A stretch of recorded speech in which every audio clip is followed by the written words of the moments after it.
Assalamu alaikum, my dear students. You are welcome to my today's presentation.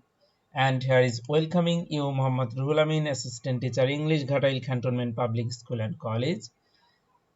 So today we are going to learn the second part of WH question because in our first class we have already learned use of WH questions. 4 WH words have already been used by us. There is a who, whom, where, and when. So today we will learn the rest part of this class. So let's pause the class and let's learn with fun. So today we are going to learn about why, then what, then whose, then which, then how, and then what kind of, or what sort of, or what type of. So let's begin. Yes, the first one is why. why এর ব্যবহার হয় কারণ বা উদ্দেশ্য জানতে, অর্থাৎ কি কারণে বা কি উদ্দেশ্যে কোনো কাজ হয়েছে সেই কাজের কারণ জানার জন্য why দিয়ে প্রশ্ন করব আমরা। তাহলে যখন কোনো উদ্দেশ্য বোঝাবে তখন বা কারণ বোঝাবে তখন আমরা why দিয়ে প্রশ্ন করব, বা প্রশ্ন দ্যাট মিন্স ইন্টারোগেটিভ সেন্টেন্সের শুরুতেই আসবে why, এরপর একটি সাহায্যকারী ভার্ব, এরপর সাবজেক্ট, এরপর হচ্ছে মূল ভার্ব, তারপর অন্যান্য শব্দ, দেন কোশ্চেন মার্ক। যেমন দেখো we go to school for learning, অর্থাৎ আমরা শেখার জন্য স্কুলে যাই। We go to school for learning.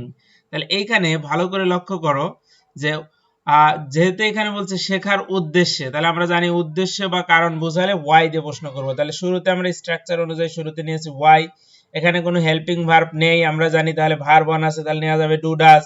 তাহলে এখানে বলছে ইউ, কেননা উই থাকলে আমরা জানি যে কোশ্চেন করার সময় ইউ হয়, তাহলে ইউ এর সাথে কি হয় ডু, তাহলে why do you, why do you. এরপর হচ্ছে go to school, why do you go to school. Then Seema can't come because of her illness, অসুস্থতার কারণে সীমা আসতে পারে না। তাহলে সীমা কেন আসতে পারে না? অসুস্থতার কারণে। তাহলে যেহেতু কারণ বোঝাচ্ছে তাহলে আমরা প্রশ্নটা করব ওয়াই দিয়ে। তাহলে শুরুতে আমরা নিলাম ওয়াই, এরপরে যেহেতু হেল্পিং ভার্ব আছে কান্ট, তাহলে আমরা সেই কান্ট নিয়ে নিলাম ওয়াই কান্ট, দেন সীমা কাম, কারণ সাবজেক্ট হচ্ছে সীমা আর কাম হচ্ছে এখানে ভার্ব। তাহলে হোয়াই কান্ট সীমা কাম, তাহলে যখন কোনো কারণ বা উদ্দেশ্য বোঝাবে তখন আমরা ওয়াই দিয়ে প্রশ্ন করব, তখন আমরা ওয়াই দিয়ে প্রশ্ন করব। ওকে, নেক্সট। এবার আমরা পাচ্ছি হোয়াট। হোয়াট মানে হচ্ছে বস্তু, জায়গা বা গুণ ইত্যাদি যদি সাবজেক্ট বা অবজেক্ট হয়, অর্থাৎ সাবজেক্ট হোয়াট সাবজেক্ট হলেও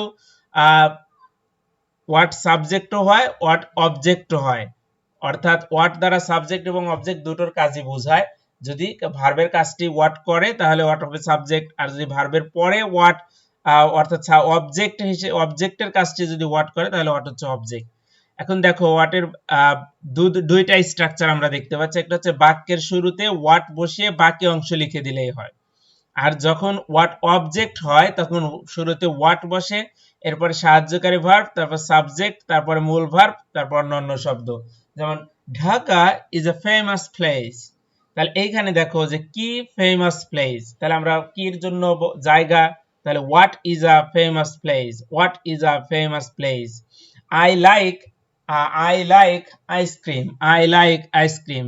তাহলে হোয়াট ডু ইউ লাইক, কারণ এখানে আইসক্রিম হচ্ছে অবজেক্ট, আইসক্রিম অবজেক্ট হওয়ার কারণে what do you like, what do you like. তাহলে যখন হোয়াট অবজেক্ট হয় তখন সাহায্যকারী ভার্ব নিতে হয়, তারপর সাবজেক্ট নিতে হয়। আর হোয়াট যদি সাবজেক্ট হয় আমাকে নতুন করে কোনো সাহায্যকারী ভার্ব নিতে হবে না, কিছুই না, সরাসরি শুধু শুরুতে হোয়াট বসিয়ে বাকি অংশ লিখে দিব। Yes, next. হুজ এ ব্যবহার হয় কারো মালিকানা জানতে, অর্থাৎ কোনো কিছুর যে মালিক, অর্থাৎ কারো পজিশনে কোনো কিছু আছে সেটাকে বলা হয়, তখন আমরা হুজ এর ব্যবহার করি। স্ট্রাকচার হচ্ছে হুজ, তারপর হচ্ছে সরাসরি একটা নাউন, এরপরে ভার্ব, তারপর সাবজেক্ট, এরপর হচ্ছে অন্যান্য শব্দ। যেমন Raju's uncle is a doctor. তাহলে এখন প্রশ্ন হচ্ছে আঙ্কেল কার? রাজুর। তাহলে এই আঙ্কেলকে, আঙ্কেল কার আঙ্কেল? রাজুর আঙ্কেল, তাহলে মালিকানার অর্থে। তাহলে whose uncle is a doctor. This is Ritha's pen, this is Ritha's pen. তাহলে এইখানে লক্ষ্য করো দিস ইজ রিথাস পেন, তাহলে কার পেন? এই যে কার অর্থাৎ মালিকানা, তাহলে হুজ পেন ইজ দিস। তাহলে আমরা জানলাম স্ট্রাকচারটা হচ্ছে আমরা নিব হুজ, তারপর হচ্ছে নাউন, ও অর্থাৎ হুজ এর পরে একটা নাউন বসবে, যেমন এখানে আঙ্কেল বসেছে হুজ আঙ্কেল, দেন পেন বসেছে হুজ পেন, এরপর হচ্ছে ভার্ব, তারপর হচ্ছে সাবজেক্ট প্লাস অন্যান্য শব্দ। ইয়েস, নেক্সট ইজ উইচ এর ব্যবহার হয় নির্দিষ্ট কোনটি তা জানতে, অর্থাৎ কোনো কিছু নির্দিষ্ট করে বোঝানোর জন্য আমরা উইচ ব্যবহার করি। এক্ষেত্রে স্ট্রাকচার হচ্ছে উইচ এর পরে বসবে একটি নাউন, নাউনের পরে বসবে ভার্ব, তারপর সাবজেক্ট, তারপর অন্যান্য শব্দ, অর্থাৎ নির্দিষ্ট কোনো কিছু। যেমন I need the red pen, the red fan, তাহলে এখানে অন্য কোনো ফ্যান বোঝাচ্ছে না, দ্য রেড ফ্যান বোঝাচ্ছে নির্দিষ্ট। তাহলে which fan do you need, কেননা হুইচ স্ট্রাকচার অনুযায়ী বসেছে হুইচ, তারপরে নাউনটি হচ্ছে ফ্যান, তারপরে এখানে যেহেতু ভার্ব ওয়ান আছে তার মানে ডু, আর এখানে আই হয়ে যাবে ইউ, তাহলে which fan do you need. Ricky is driving a white car, তাহলে হোয়াইট কার, তাহলে এখানে Ricky is driving a white car, তাহলে এখানে ভালো করে লক্ষ্য করো যে নির্দিষ্ট গাড়ির কথা বোঝাচ্ছে, আ হোয়াইট কার তার মানে সাদা গাড়িটি। তাহলে হুইচ খা ইজ রিকি ড্রাইভিং, কেননা সূত্র অনুযায়ী হুইচ, তারপর হচ্ছে নাউন খা, দেন এখানে হেল্পিং ভার্ব হচ্ছে ইজ, তারপর সাবজেক্ট হচ্ছে কি রিকি, দেন ড্রাইভিং হচ্ছে ভার্ব, তাহলে হুইচ খা is Ricky driving. Next how এর ব্যবহারটা এখানে একটু বেশি অর্থে ব্যবহৃত হবে, অর্থাৎ বেশ কয়েকটি অর্থ আছে হাউ এর, আমরা ভালো করে লক্ষ্য করি। হাউ এর ব্যবহার হয় কোনো কাজ কিভাবে হয় তা জানতে, এটা হচ্ছে হাউ এর সবচেয়ে বেশি ব্যবহার, সেটা হচ্ছে কোনো কাজ কিভাবে হয় সেটা জানার জন্য, যে কাজটি কি জোরে হচ্ছে, কাজটি কি ধীর গতিতে হচ্ছে, কাজটি কি দ্রুত গতিতে হচ্ছে, অর্থাৎ কাজটি কি ভালোভাবে হচ্ছে, কাজটি কি মন্দভাবে হচ্ছে, কাজটি কি সঠিকভাবে হচ্ছে, কাজটি কি ভুলভাবে হচ্ছে, অর্থাৎ কোনো কাজ কিভাবে হচ্ছে সেটা জানার জন্য আমরা হাউ দিয়ে প্রশ্ন করি। স্ট্রাকচার হচ্ছে হাউ প্লাস সাহায্যকারী ভার্ব, এরপর সাবজেক্ট, এরপর মূল ভার্ব, তারপর অন্যান্য শব্দ। যেমন হি ড্রাইভ স্লোলি, অর্থাৎ সে ধীরে ধীরে ড্রাইভ করে, তাহলে আমরা কিভাবে, তাহলে হাউ শুরুতে বসবে হাউ, এরপর আসবে হেল্পিং ভার্ব, যেহেতু এখানে ড্রাইভস আছে, সাবজেক্ট হচ্ছে হি, তাহলে ডাজ, তাহলে হাউ ডাজ হি, এবার ড্রাইভস এর এসটা উঠে যাবে, কারণ হাউ ডাজ হি ড্রাইভ, কারণ আমরা ডাজ নিয়েছি। এবার বয়স জানতে হাউ ওল্ড, এগুলো আমরা মুখস্থ করে ফেলবো। বয়স জানতে হাউ ওল্ড, দূরত্ব জানতে হাউ ফা, কত ঘন ঘন তা জানতে হাউ অফেন, কতক্ষণ তা জানতে হাউ লং দিয়ে প্রশ্ন করতে হয়। তাহলে আমরা এটা স্পেসিফিক জানবো। বয়স জানতে আমরা প্রশ্ন করব হাউ ওল্ড দিয়ে, দূরত্ব জানতে প্রশ্ন করা হবে হাউ ফা দিয়ে, কত ঘন ঘন এটা জানার জন্য প্রশ্ন করব হাউ অফেন দিয়ে, কতক্ষণ তা জানার জন্য প্রশ্ন করব হাউ লং দিয়ে। যেমন মার্টিন ইজ 10 years old, তাহলে এখানে বয়স জানার জন্য, তাহলে how old is Martin. Saint Martin is 26 nautical miles from Teknaf, তাহলে এটা দূরত্ব বোঝাচ্ছে, তাহলে how far is Saint Martin from Teknaf.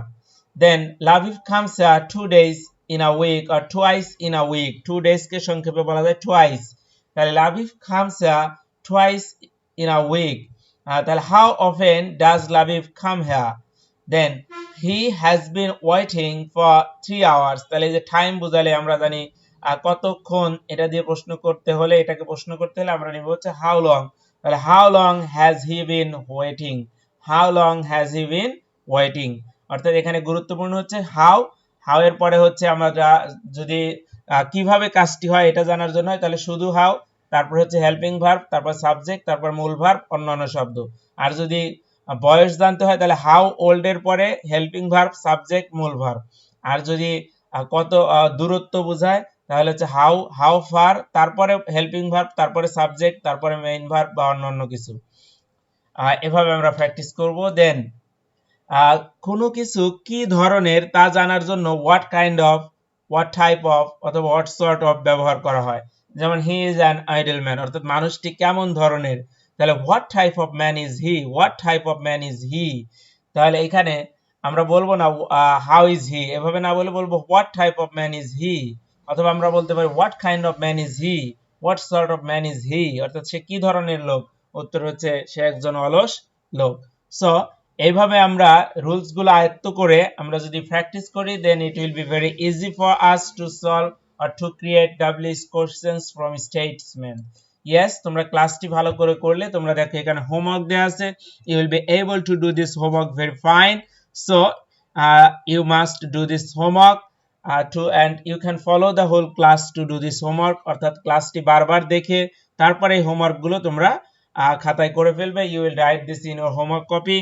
So keep fine. Now it's time to say goodbye. Next time with another video lesson. Until then, Allah Hafiz.